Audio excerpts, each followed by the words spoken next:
You're trespassing. Step away from community property. That's what the HOA Karen told me, while standing on the ranch my family has owned since 1952.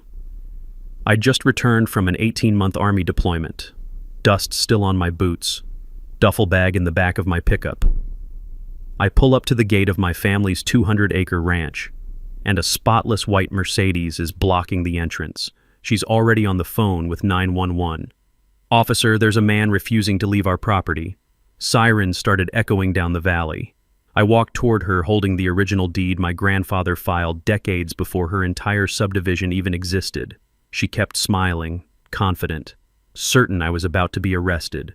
She had no idea that one phone call would trigger a legal battle that would destroy everything she'd built. "What would you do if strangers tried to steal your family's ranch? Where are you watching from?" Let me back up and tell you how this whole mess started. Stone Creek Ranch has been in my family for 3 generations. My grandfather, tough old bird named Frank Stone, homesteaded this land back in 1952 with nothing but grit and a handshake deal with the county. 200 acres of prime Texas hill country, rolling pastures, original growth timber, and a natural creek that runs clear and cold year-round. I'm 3rd-generation Army Corps of Engineers trained in infrastructure, water rights, and land surveying. The military taught me precision, documentation, and how to think 3 steps ahead, skills that were about to come in real handy.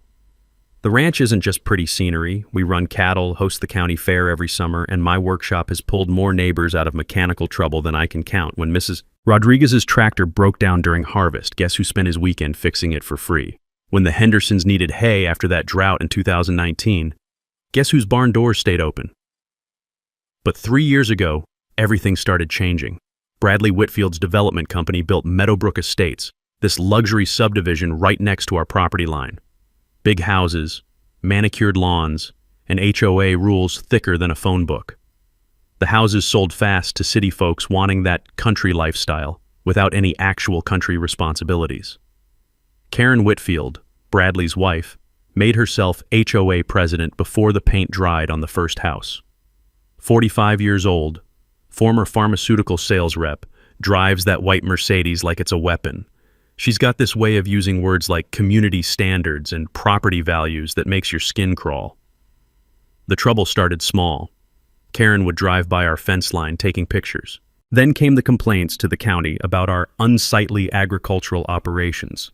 The smell of fresh hay and leather in the barn mixing with that chemical odor from new construction told the whole story. Old Texas bumping up against suburban entitlement. When I got back from deployment last month, I found HOA violation notices taped to my front door. $500 a day in fines for unauthorized livestock operations in a residential zone. My cattle, Roosevelt the bull and his ladies, were apparently violating someone's aesthetic sensibilities. Mrs. Rodriguez, bless her heart, filled me in over coffee. "That HOA woman's been here 3 times, mijo, measuring things, taking pictures, asking questions about your water rights." The rough wooden gate post where Grandpa carved Stone Creek 1952 had fresh scratches around it, like someone had been trying to remove his handiwork. But Karen's opening move was pure genius, in an evil mastermind kind of way. She'd hired a surveyor to re-establish proper boundary lines and filed a complaint claiming our ranch access road fell under HOA jurisdiction, the same road Grandpa built in 1952, maintained by the county for 70 years. 2 days after I got home, Karen rolled up with some lawyer in a shiny BMW, got out like she owned the place, clipboard in hand, demanding we remove all livestock within 48 hours or face significant legal consequences. I stood there in my work jeans and boots, looking at this woman in her business suit telling me to get rid of cattle that had been grazing this land since before she was born. Roosevelt, my prize bull, chose that exact moment to lumber over to the fence and stare at her Mercedes like it had personally offended him. "Ma'am," I said, keeping my voice level, "this ranch has been operating under agricultural exemption since 1952. We're grandfathered under county zoning." Karen's smile got sharper. "Not according to our community attorney. This entire area is now residential. Your little hobby farm is bringing down property values for legitimate homeowners." Hobby farm. 70 years of Stone family sweat and sacrifice, and she called it a hobby farm. As they drove away, kicking up dust with their fancy cars, I knew this wasn't going to end quietly. Karen had just declared war on the wrong veteran. Karen didn't waste time escalating. Within a week, she'd filed formal complaints with the county claiming our ranch violated residential zoning laws. Then she hired her own surveyor, some guy in pressed khakis who'd never seen a day of honest work, to reestablish proper boundaries. But here's where Karen's city girl ignorance started showing. She spread rumors at the country club that our ranch was an unsanitary health hazard, apparently not realizing that half the country club members buy their beef from ranches just like ours. The rumor mill works both ways in small towns, and word got back to me fast. The real kicker? Karen sent certified letters to all our neighbors encouraging them to file noise complaints about cattle operations that had been running peacefully for decades. Mrs. Rodriguez brought me a copy, shaking her head. "This woman's got more nerve than a toothache," she said, which in Texas means you've really crossed a line. Now, the Army taught me that when someone attacks, you don't just defend, you gather intelligence. So I spent 3 days at the county courthouse digging through property records like I was searching for IEDs in Iraq. And boy, did I find some buried treasure. Turns out Meadowbrook Estates was built using something called overlay zoning. Sounds fancy, but here's what it really means. The county let Bradley build his subdivision while acknowledging that existing properties kept their original zoning rights. Our ranch maintained its agricultural exemption, grandfathered from 1952.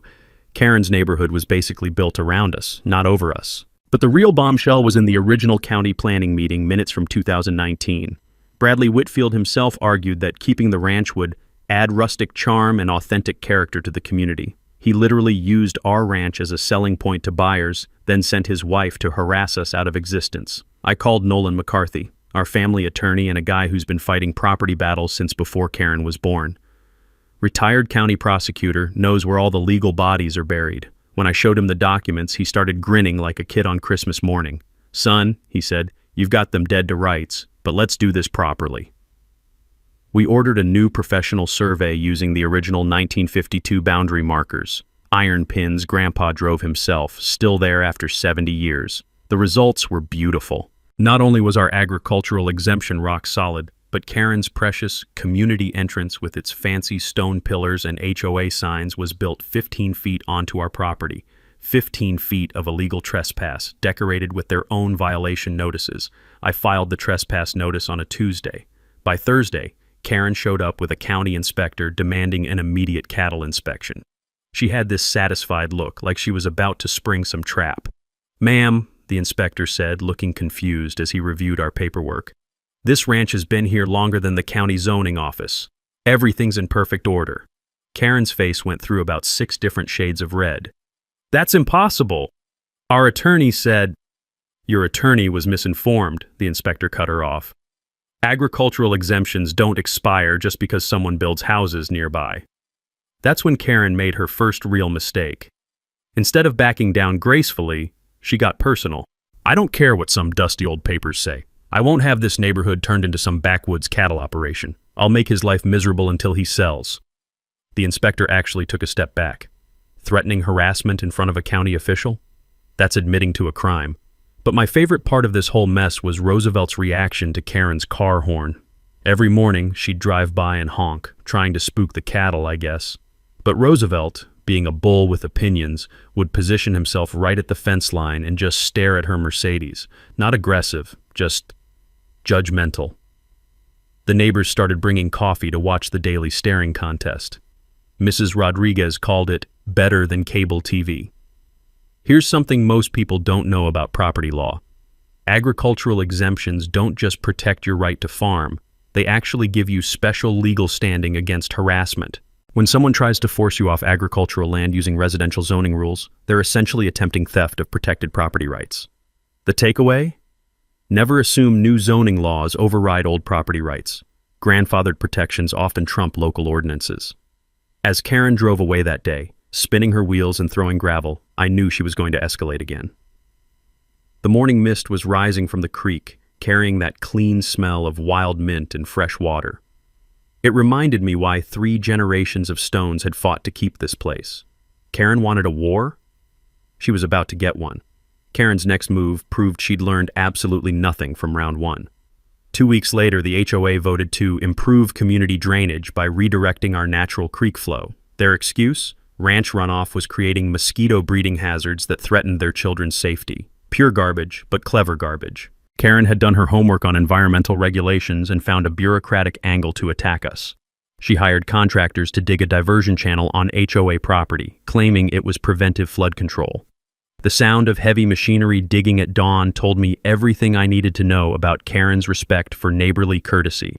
Diesel fuel mixed with disturbed earth, creating that sharp industrial smell that doesn't belong in ranch country. But Karen wasn't done. She filed a complaint with the state environmental agency claiming our cattle were polluting the waterway. Then came the social media campaign. Ring doorbell footage edited to make our gentle cattle look like rampaging buffalo, posted with captions like, "Protect our children from agricultural runoff." Here's where my Corps of Engineers training came in handy. I know water rights law better than most lawyers, and Karen had just walked into quicksand. That creek has been running through stone property since before Texas was a state. Our homestead deed from 1952 includes something called riparian rights, legal protections for landowners adjacent to waterways. These rights don't disappear when someone builds houses downstream. More importantly, any creek diversion that affects water flow to existing users requires consent from all riparian rights holders. Karen's contractors were literally violating federal environmental law, one shovelful at a time. I spent a weekend documenting the natural watershed using mapping techniques the Army taught me for combat engineering projects. Took water quality samples upstream and downstream of our ranch. Guess what? Our water was cleaner than what was flowing out of the subdivision, where lawn fertilizer and storm drain runoff were the real pollution sources. Then I made some calls. The Texas Water Development Board doesn't mess around with unauthorized creek modifications. When I explained that an HOA was attempting to divert natural water flow without permits, their enforcement division got very interested very quickly. The environmental impact study they required revealed something beautiful. Karen's planned diversion would actually flood 3 houses during spring rains. The engineering was so bad it threatened the very neighborhood she claimed to protect. Now here's a knowledge nugget that saved my ranch. Riparian rights are some of the strongest property protections in American law. They often supersede local zoning because water law predates most municipal regulations. The simple rule: water rights run with the land, not with zoning changes. 3 days after I filed my complaint with the state, Karen received a cease and desist order. $10,000 per day in fines until the diversion was filled in and the creek restored. I was standing in my workshop when she got the news, and I swear I heard her scream from half a mile away. But the real victory came when the state water inspector showed up. Professional guy, been doing environmental assessments for 20 years. He took one look at our operation and started asking about our conservation practices. "You folks are doing everything right," he said, watching our cattle drink from the creek under the shade of 70-year-old oak trees. "This is how sustainable ranching is supposed to work." Roosevelt chose that moment to wade into the shallow water, cooling his massive bulk while dragonflies danced around his horns. Creek stones, worn smooth by decades of natural flow, clicked together under his hooves, a sound my grandfather had heard, that my father had heard, that I'd grown up with. The inspector wrote in his report that our ranch operation actually improved local water quality through natural filtration and erosion control. Meanwhile, the subdivision's storm drainage was introducing fertilizer runoff and road chemicals into the watershed. Karen's environmental complaint backfired so completely that the state recommended our ranch as a model for sustainable water management. They even suggested the subdivision adopt our conservation practices. But here's what really burned Karen up. The local newspaper picked up the story. Local ranch praised for environmental stewardship, while HOA faces fines for illegal creek modification. The article included a photo of Roosevelt drinking from the crystal-clear creek, looking like the king of the countryside. Mrs. Rodriguez brought me 3 copies of that newspaper, grinning ear to ear. "Mijijo," she said, "sometimes the good guys do win." The evening quiet was particularly sweet that day, broken only by natural sounds, cattle lowing softly, creek water flowing over stones, and the distant sound of contractors filling in Karen's illegal drainage ditch. Karen was about to learn that when you mess with Texas water rights, Texas water law messes back. Karen's third assault came through the city code enforcement office, and this time she'd brought backup. Multiple citations arrived in my mailbox like legal cluster bombs, unsafe barn structures, improper vehicle storage, fence height violations, and my personal favorite, operating an unlicensed auto repair business because I fixed neighbors' equipment in my workshop. The code enforcement officer was a guy named Dale Kruger, who showed up wearing pressed khakis and carrying a clipboard like it was a holy relic. Everything about him screamed, never worked with his hands. He measured fence heights with a tape measure, photographed every tool in my workshop, and documented tire wear patterns on my ranch truck like he was investigating a murder. But Dale's visit revealed something interesting. Every single violation referenced residential building codes, requirements that don't apply to agricultural structures. My workshop, built to house heavy equipment, was actually safer than most suburban garages. The barn, constructed with techniques my grandfather learned building Army Corps projects, could probably survive a tornado. Here's where Karen's city background betrayed her again. Agricultural structures are exempt from residential codes under state law. My buildings were built to agricultural standards, which are often stricter than residential requirements because they have to handle heavy machinery and livestock. While Dale was busy measuring things that didn't matter, Karen was spreading rumors about my military service. She'd somehow found records of a disciplinary action from my deployment. What she didn't mention was that I'd refused an illegal order to falsify engineering reports in a combat zone. The Army backed my decision, but Karen presented it as evidence of anger management issues and failure to follow civilian authority. The neighborhood social media went crazy. Posts warning about a dangerous individual with military weapons training living next to their children. Karen even claimed I'd threatened her with violence, which was news to me since our only interaction had been that first encounter at my gate. But here's the thing about military training. It teaches you to document everything. I had security camera footage of every encounter, recorded timestamps of every violation notice, and detailed logs of every harassment incident. When Karen's accusations reached the county sheriff, they asked for evidence. 20 minutes later, they were apologizing for wasting my time. Meanwhile, I was digging into Dale Kruger's background and found some fascinating connections. His consulting company had received a $5,000 payment from Whitfield Development just 2 months before my citations began. Municipal records showed Dale had used the same violation tactics against 3 other properties that Bradley wanted to acquire. The pattern was clear. Identify problem properties, harass owners with frivolous code violations, force expensive legal battles until they sell below market value. But Dale made one crucial mistake. He demanded engineering certification for my barn roof, apparently not realizing that I am a licensed professional engineer. When I provided my own certification, he demanded an independent assessment. That's when I called in a favor. My buddy Marcus Schuyler was visiting on leave from the Army Corps, and he happened to be a structural engineer with federal licensing. Marcus took one look at my barn and started laughing. "Garrett, this building's over-engineered by about 200%. Whoever built it knew what they were doing." "My grandfather," I said, "learned construction building corps projects during the war. Marcus's official federal engineer certification trumped any local code enforcement authority." Dale's clipboard suddenly looked a lot less impressive when faced with actual expertise. Here's your knowledge nugget. Municipal code enforcement officers often don't understand the difference between residential and agricultural building standards. Agricultural structures are typically built stronger because they handle heavier loads and harsher conditions. The simple takeaway: know your zoning classification and what codes actually apply to your property. The community response was shifting too.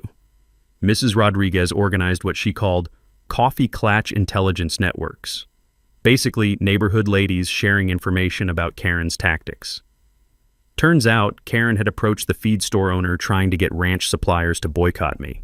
She'd pressured our veterinarian to drop us as clients. She was systematically trying to strangle our operation economically, but small-town loyalty runs deeper than HOA threats. Doc Martinez, our vet, told Karen exactly where she could stick her demands. The feed store owner, Vietnam veteran who'd known my family for 40 years, suggested Karen might want to find a new place to buy her fancy lawn fertilizer. The morning smell of fresh coffee at these neighbor meetings, mixing with the old wood scent of Mrs. Rodriguez's kitchen, reminded me why rural communities stick together. We look after each other because out here, your neighbors aren't just people who live nearby.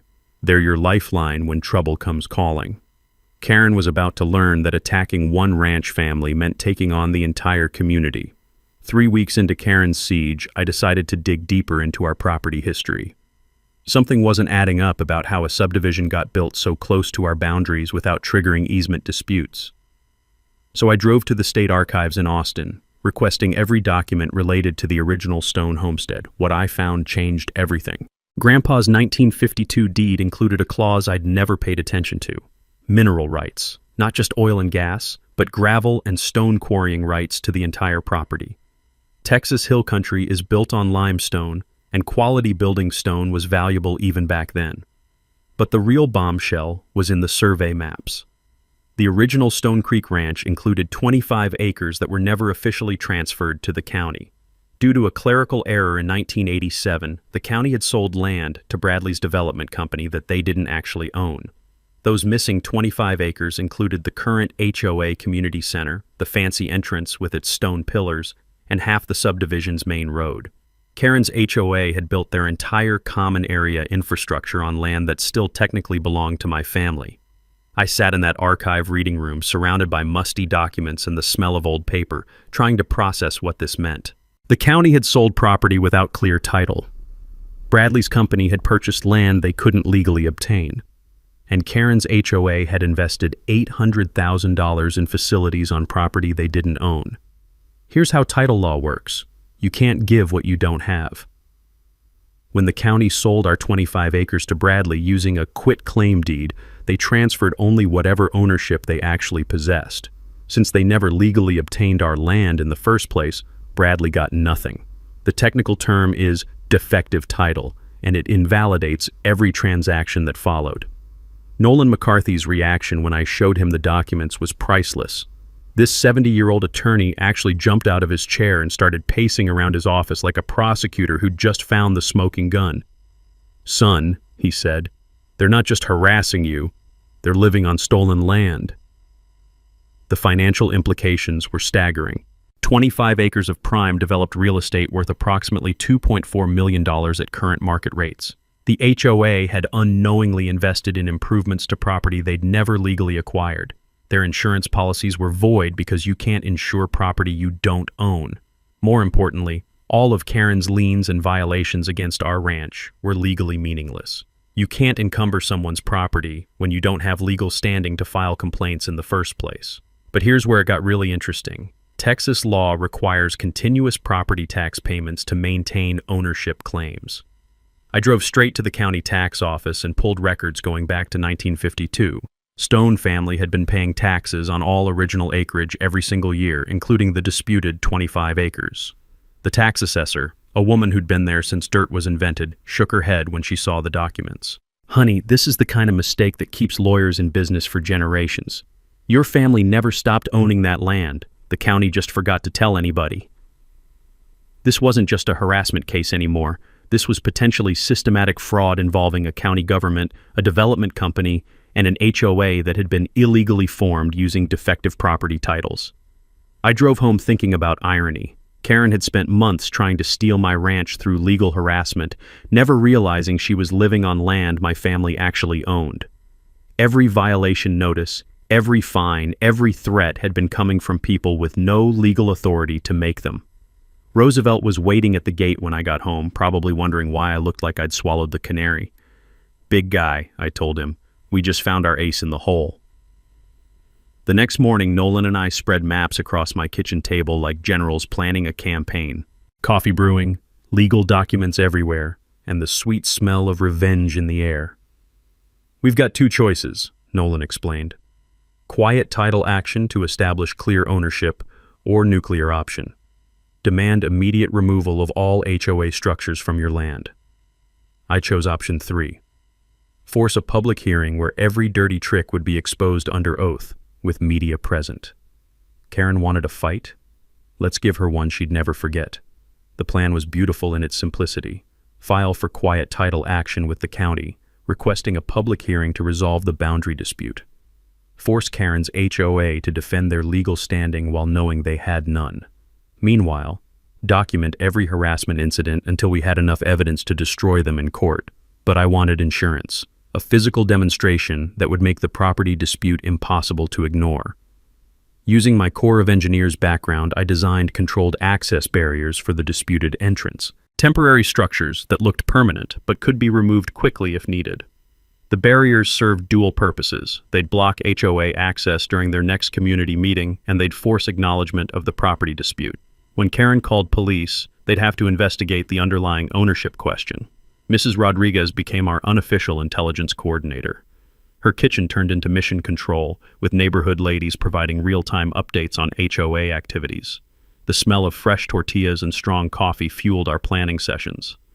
"That woman's been calling emergency HOA meetings," Mrs. Rodriguez reported, "talking about lawsuits and property condemnation."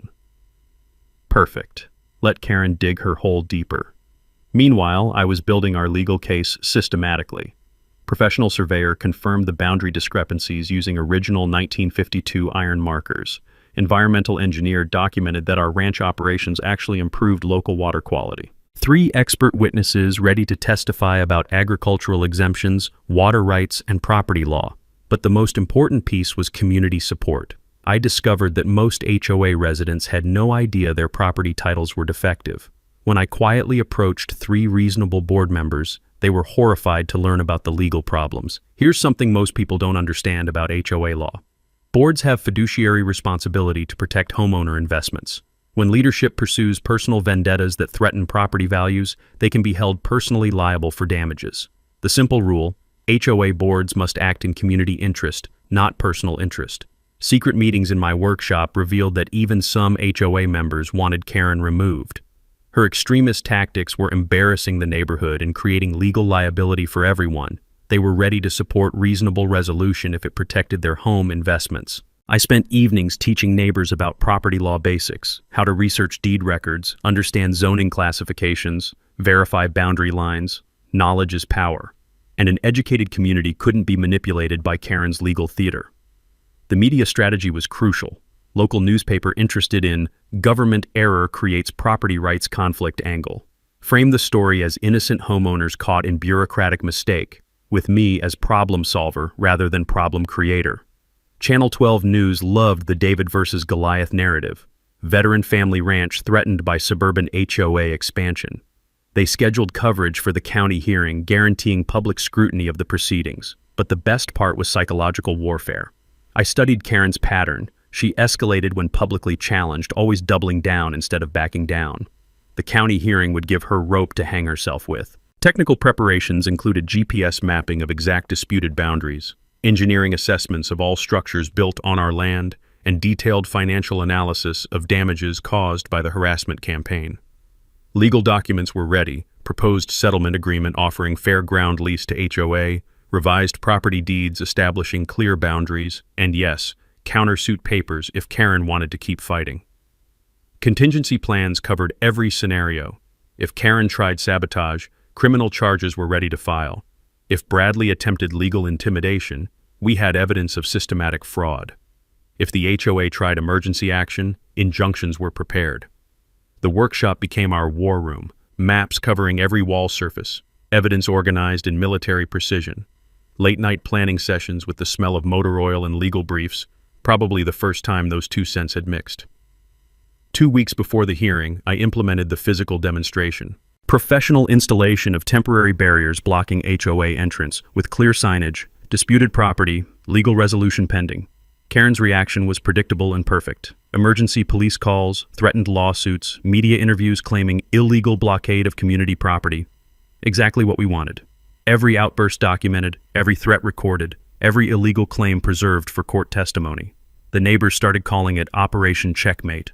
Roosevelt seemed to approve. He'd taken to standing guard near the new barriers, like he understood we were finally fighting back. 3 days until the county hearing. Karen had no idea she was walking into a trap 70 years in the making.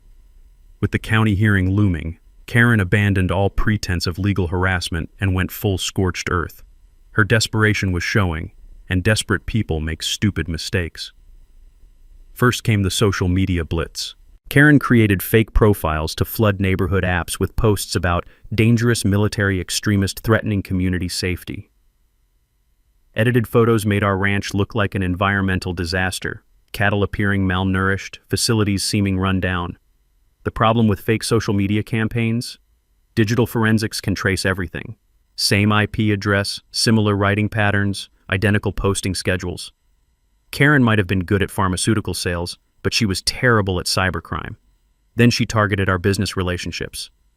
Karen pressured the feed store to stop selling us supplies, claiming we were operating illegally and threatening to sue anyone who supported criminal activity. She convinced our veterinarian's office manager to cancel our service contracts, lying about court orders that didn't exist. But small-town loyalty runs deeper than suburban threats. Doc Martinez called me personally. "Garrett, some crazy woman's trying to tell me how to run my practice. Your cattle are the healthiest in the county, and she can take her threats somewhere else."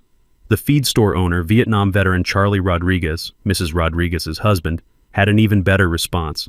He posted Karen's demands on the store bulletin board under a sign reading, "Local busybodies for entertainment purposes only." Karen's economic warfare backfired spectacularly, turning local business owners against her HOA. But her dirtiest trick was the restraining order. Karen filed court papers claiming I'd stalked and threatened her, basing the entire complaint on me driving past the HOA entrance on the public road to reach my own property. The hearing was scheduled for the day before our county property hearing, clearly intended to get me arrested and force me to miss the crucial legal deadline. Karen's testimony was a masterpiece of creative fiction. She claimed to feel terrorized by normal ranch operations visible from her property. She described cattle sounds as aggressive animal noises designed to intimidate. She even claimed my workshop activities constituted weapons preparation by unstable veteran. The judge was skeptical but granted a temporary restraining order pending investigation. For 72 hours, I was legally prohibited from approaching HOA property, including the disputed entrance where our cattle normally crossed. Pure genius, actually. Karen had created a legal trap, either violate the restraining order or abandon normal ranch operations, both scenarios making me look like the problem. But here's where military training pays off. I hired professional cattle contractors to handle the movement, staying clear of the restricted area while documenting that cattle movement predates the subdivision by 70 years. County Animal Control observed the entire operation, verifying safe procedures and proper handling. The veterinarian provided written certification of animal health and welfare, everything documented, everything professional, everything legal. Karen's sabotage attempts escalated to physical harassment. HOA contractors accidentally damaged our fence during utility work. Anonymous individuals photographed ranch facilities at night, triggering motion sensor lights. Someone filed false animal cruelty complaints trying to get our livestock confiscated. Security cameras caught everything. Motion sensors recorded exact times. Digital evidence preserved in multiple locations, backed up off-site, chain of custody maintained like evidence in a criminal investigation. The most ridiculous incident involved Karen trying to get our ranch water supply condemned by the health department. She claimed agricultural runoff was contaminating groundwater, demanding immediate testing and possible closure. Health inspectors showed up with state-of-the-art testing equipment, took samples from our well, the creek, and surrounding properties. Results? Our water was cleaner than city municipal supply. The only contamination detected came from subdivision storm drains carrying lawn chemicals. Another Karen plan, another spectacular backfire. But the psychological pressure was real. Daily harassment, constant legal threats, community tension thick enough to cut with a knife. The smell of diesel exhaust from surveillance vehicles, mixed with the natural ranch scents, creating an atmosphere of siege. Mrs. Rodriguez organized neighborhood support, bringing coffee and solidarity during the worst of it. "Mi hijo," she said, "bullies count on wearing you down, but we're not going anywhere." The breaking point came when Karen hired a private investigator to dig into my military service and personal finances. The PI violated privacy laws accessing protected records, giving us grounds for criminal charges against both him and Karen. But here's what Karen didn't understand about veterans. We've faced real enemies, real danger, real consequences. Her suburban psychological warfare was amateur hour compared to actual combat stress. 3 days before the county hearing, Karen made her final desperate move. She organized a community safety rally at the disputed entrance, inviting local media to witness her courageous stand against military extremism. Perfect. Let her dig the hole even deeper. The evening quiet felt different now. Not peaceful, but pregnant with approaching storm. Roosevelt sensed the tension, staying closer to the house, protective instincts alert. Tomorrow would bring the final confrontation. Karen's desperation reached nuclear levels with her emergency community safety meeting scheduled for the morning of our county hearing. She'd invited Channel 12 News, claiming to expose government cover-up of environmental hazards and veteran extremism. The setup was pure theater.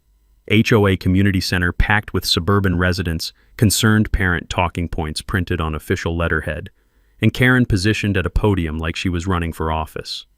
Our children's safety is being threatened by illegal agricultural operations and an unstable individual with military weapons training, she announced to the cameras. The edited Ring doorbell footage played on a big screen. Our gentle cattle transformed into menacing beasts through creative editing. But Karen's performance had a problem. Half her audience knew it was garbage. The reasonable HOA board members sat in the back, arms crossed, clearly uncomfortable with the extremist rhetoric. Meanwhile, Bradley was implementing his own escape plan. My financial sources revealed Whitfield Development had quietly filed bankruptcy, attempting to shield personal assets from the coming fraud investigation. He was preparing to throw Karen under the bus if the legal situation became untenable. The restraining order created Karen's perfect trap. With me legally prohibited from approaching HOA property, she scheduled the media event precisely when our cattle needed to cross near the disputed entrance for their normal pasture rotation. Her plan: claim the cattle movement violated the restraining order, demand my immediate arrest, and force me to miss the county hearing from jail. Brilliant strategy if you ignore the fact that I'd anticipated exactly this move. The professional cattle contractor I'd hired was a retired Marine named Jake Morrison, who understood precision operations under hostile conditions. Jake moved our cattle using a route that stayed precisely outside the restricted zone, GPS verified to the foot. But Karen wasn't satisfied with legal victories. She wanted dramatic confrontation for the cameras. Despite the restraining order, Karen drove her Mercedes to the boundary of the disputed area during the cattle movement. When Jake politely asked her to move her vehicle for safety reasons, she immediately called 911, claiming assault by military extremist associates. The arriving police officer was Tom Bradley, no relation to the developer, a veteran himself who'd known my family for years. One look at the scene, professional cattle handling, clearly marked boundaries, and Karen screaming about coordination between dangerous veterans, told him everything. "Ma'am," Officer Bradley said with Texas patience, "these gentlemen are conducting legal agricultural operations on private property. You're the one creating a disturbance." Karen's meltdown was spectacular. She demanded Tom arrest Jake for criminal conspiracy, accused me of using military connections to corrupt local police, and threatened to expose the conspiracy to federal authorities. All on camera, all recorded, all perfect evidence for tomorrow's hearing. The state environmental report arrived that afternoon like a gift from heaven. Comprehensive analysis confirmed our ranch operations were environmentally beneficial, while the subdivision's stormwater management violated multiple state regulations. The report recommended our ranch as a model for sustainable land use, while requiring the HOA to implement expensive upgrades to their drainage systems. But the final nail in Karen's coffin was her own social media activity. Screenshots revealed private messages where she admitted the harassment campaign was about protecting property values and removing undesirable elements. No mention of safety concerns or environmental protection, just economic discrimination and social prejudice. Mrs. Rodriguez's intelligence network had been busy too. HOA meeting minutes revealed Karen's real agenda: force ranch sale, enable Phase 2 subdivision development, increase HOA property values through community expansion. Everything documented, everything preserved, everything ready for court. The evening before the hearing, Karen made one last desperate play. She appeared on local news claiming government conspiracy to silence concerned citizens and protect military cronies. The interview was painful to watch. Karen interrupting questions, making wild accusations, and generally looking like someone who'd lost touch with reality. The reporter actually asked if she was feeling well. But my favorite moment came when the reporter asked about our family's 70-year history on the land. "That doesn't matter," Karen snapped. "Times change, communities evolve. We can't let sentiment interfere with progress." 70 years of Texas ranch heritage dismissed as sentiment, on camera, for broadcast throughout the county. If I'd scripted Karen's self-destruction, I couldn't have written it better. The night air carried familiar scents: hay, leather, and that clean smell of the creek running over limestone. Roosevelt stood at the fence line, massive and calm, like he understood that tomorrow would settle everything. Mrs. Rodriguez stopped by with coffee and encouragement. Mijo, that woman's dug her own grave. Tomorrow, you just need to show up and let her bury herself. 12 hours until the county hearing. Karen had spent months setting the perfect trap for herself. The county courthouse meeting room was packed beyond fire code limits by 9 a.m. Local media, affected homeowners, ranch supporters, curious spectators, and a few folks who just loved watching train wrecks in real time. Karen arrived fashionably late in full business attire, radiating the confidence of someone who'd never lost a public argument. She'd brought backup, 3 HOA board members, her lawyer, and Bradley lurking in the back row like he didn't want to be associated with the proceedings. County Commissioner Sarah Walsh called for order, clearly nervous about the media attention. We're here to resolve a property boundary dispute between Stone Creek Ranch and Meadowbrook Estates HOA. This is a legal proceeding, not a public forum for personal grievances. Nolan McCarthy stood to present our case, every inch the experienced prosecutor. Commissioners, we're here because of a 70-year-old clerical error that's resulted in systematic harassment of a Texas ranch family. The documentary evidence was devastating. Original 1952 deed with mineral rights, continuous tax payments on disputed acreage, survey maps showing HOA built on ranch property. Every document professionally mounted, clearly labeled, impossible to dismiss. But the smoking gun was the 1987 county transfer record. The missing 25 acres that were never legally conveyed to Bradley's development company. The county sold what it didn't own, Nolan explained. The developer bought what couldn't be legally obtained. The HOA built facilities on land they never acquired. Karen's lawyer, sweating in his expensive suit, tried damage control. These are technical issues that can be resolved through proper legal channels. Our immediate concern is public safety and community welfare. Wrong approach in Texas, where property rights are sacred. Commissioner Walsh reviewed the original surveys with obvious concern. Mr. McCarthy, are you claiming the HOA is essentially squatting on private property? That's exactly what I'm claiming, Nolan replied. And we have evidence of systematic harassment attempting to force an illegal land acquisition. That's when Karen made her fatal mistake. Unable to stay silent while her position collapsed, she interrupted the proceedings. "This is ridiculous," she shouted, rising from her seat. "We're not going to let some backwards rancher destroy our community with his livestock operations and military intimidation." Commissioner Walsh gavelled for order. "Ma'am, you'll have your opportunity to speak." But Karen was beyond reason. These commissioners are obviously biased toward their military cronies. This whole proceeding is a sham to protect agricultural interests against legitimate residential development. The courtroom went dead silent. Accusing elected officials of corruption in a public hearing, that's political suicide in rural Texas. "Ma'am," Commissioner Walsh said with ice-cold calm, "you need to sit down immediately." Karen doubled down. "I demand federal investigation of this conspiracy. Local government, military connections, and agricultural lobbying, it's all connected." Security moved toward her, but Karen wasn't finished destroying herself. "We represent progress, modern communities, not some dusty ranch operation that belongs in a museum." That line, dismissing 70 years of Texas heritage as a museum piece, echoed through the packed room like blasphemy. I stood up slowly, feeling the weight of 3 generations on my shoulders. "Commissioners, my family has been good neighbors for 70 years. We've helped build this community, supported our neighbors, and operated according to every law and regulation. We're not going anywhere." Pause for effect, letting that sink in. "But we're also not going to be bullied off our own land by people who built illegally and then tried to cover their mistakes through harassment and intimidation." The room was completely quiet except for camera shutters clicking. "I'm offering a fair settlement that protects existing homeowner investments while acknowledging legal property rights. Ground lease agreement, clear titles for everyone, and an end to the harassment that's been tearing this community apart." Then came my mic drop moment. The choice is simple: reasonable resolution that benefits everyone, or continued legal action that exposes systematic fraud and forces removal of all structures built on our property. Karen exploded. "You can't threaten this community. We won't be intimidated by some unstable veteran with delusions of importance." Commissioner Walsh had heard enough. "Security, please escort Mrs. Whitfield from the chambers." As they removed Karen, still screaming about conspiracies and military intimidation, the remaining HOA board members were frantically passing notes. Board member Jennifer Hayes stood up. "Commissioners, The Meadowbrook Community Association formally requests removal of Karen Whitfield from all leadership positions and authorization to negotiate reasonable settlement with Mr. Stone. The ruling was swift and decisive.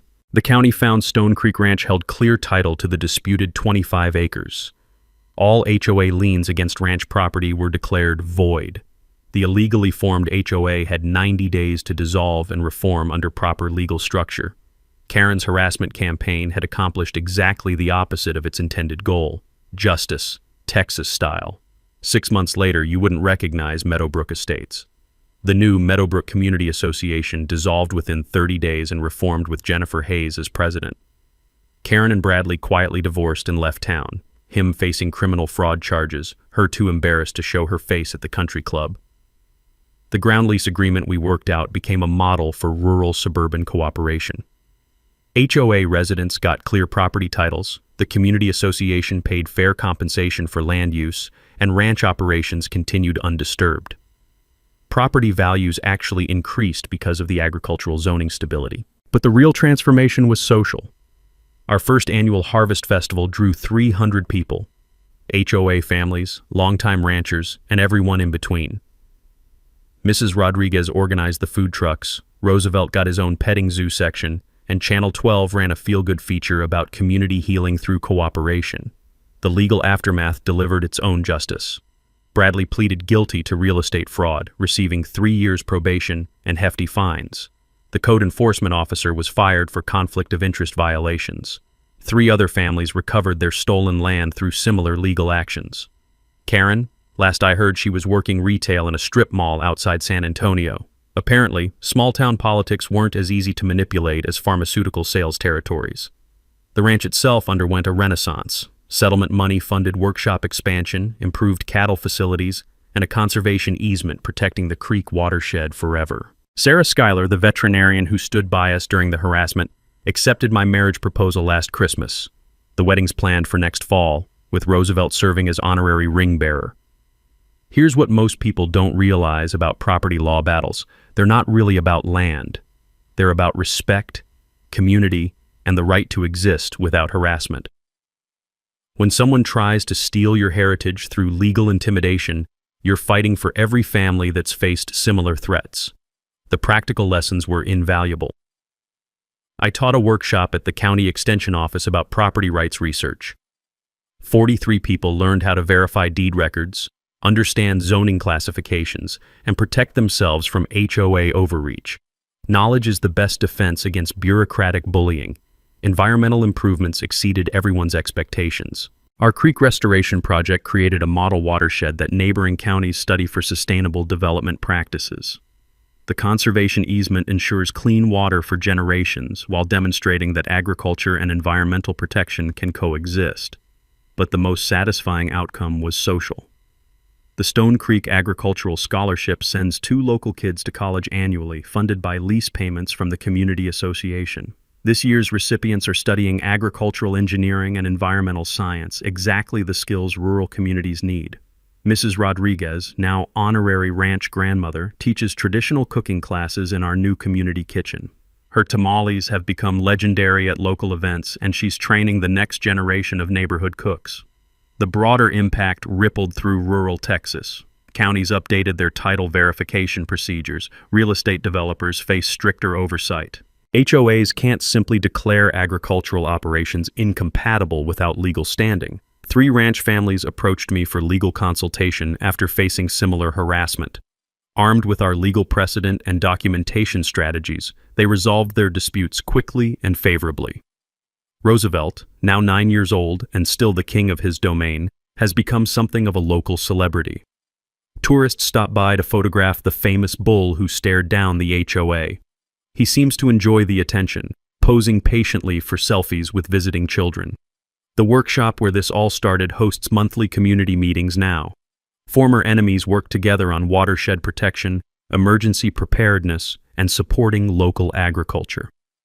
The smell of coffee and fresh hay has replaced the tension of legal battles. Looking back, Karen's harassment campaign accomplished something she never intended. It forced our community to confront the question of what we valued most. Property rights won, but so did cooperation, respect, and the understanding that rural and suburban neighbors can thrive together. Share your own HOA nightmare story in the comments. Let's support each other through these bureaucratic battles. Subscribe for more David versus Goliath stories where the little guy wins, and ring that bell for notifications. Next week's story involves a corrupt city council and a food truck entrepreneur who discovered the mayor's secret investment in her biggest competitor. Trust me, you won't believe how she exposed the conspiracy using nothing but health department records and social media detective work. Sometimes the good guys really do win. Thanks for hanging out with us on HOA Stories, where the HOA Karens meet their match. If this story had you cheering or cringing, go ahead and like the video, drop a comment with your reaction, and hit subscribe so you're ready for the next wild HOA tale.